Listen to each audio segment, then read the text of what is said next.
Could President Trump make a bad week for his administration any worse? The answer, quite obviously, is yes.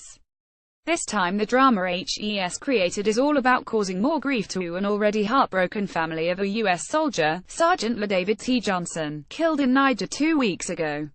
It started when the families of the 4 Special Forces soldiers, killed alongside Sergeant Johnson in an ambush, revealed they hadn't heard from the president.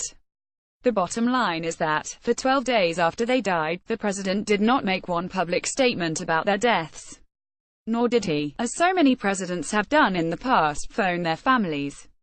When, last Monday, reporters had an opportunity to get near Mr. Trump, they asked him why. Immediately it was another oh no moment for Mr. Trump's long-suffering staff. Mr. Trump went on the front foot saying he was doing a lot for the families and said he would be calling them. He did make the call, but again it all went wrong. Sergeant LaDavid Johnson was killed in Niger 2 weeks ago.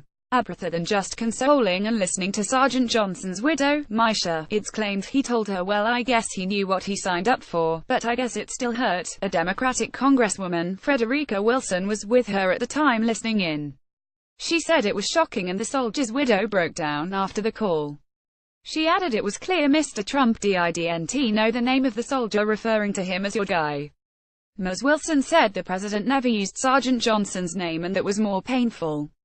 Mr. Trump has denied Ms. Wilson's account, saying he had a very nice conversation with the woman.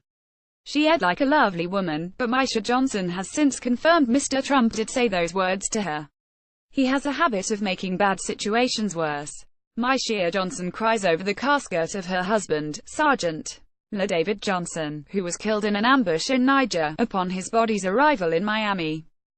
Last year during the election campaign, KHIZR and Ghazal Khan spoke at the Democratic convention, because they were angry at Mr. Trump's plan to ban Muslims entering the U.S. Their son, Captain Humayun Khan, a Muslim American, had been killed in Iraq.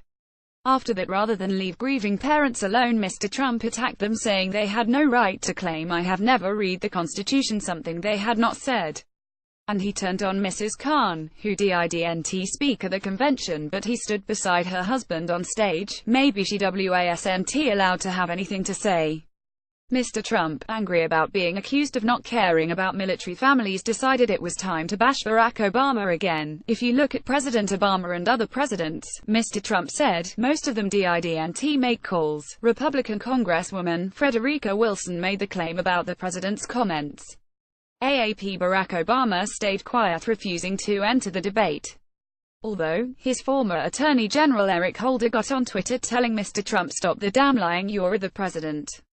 I went to Dover Air Force Base with 44 President Obama and saw him comfort the families of both the fallen military and Drug Enforcement Administration. This firestorm the president started himself gets worse. Now a father of another soldier, killed back in June, has gone public saying Trump promised to send $25,000 and organize a fundraiser for his family, but failed to deliver. Instead, the White House sent a signed letter saying, according to the father, I'm sorry. Again, the president's staff is left to mop up the mess, issuing a statement late today basically saying the check is in the mail, and it is. It went out from the White House mail office this afternoon. Copyright 9 Digital Pty Limited 2017.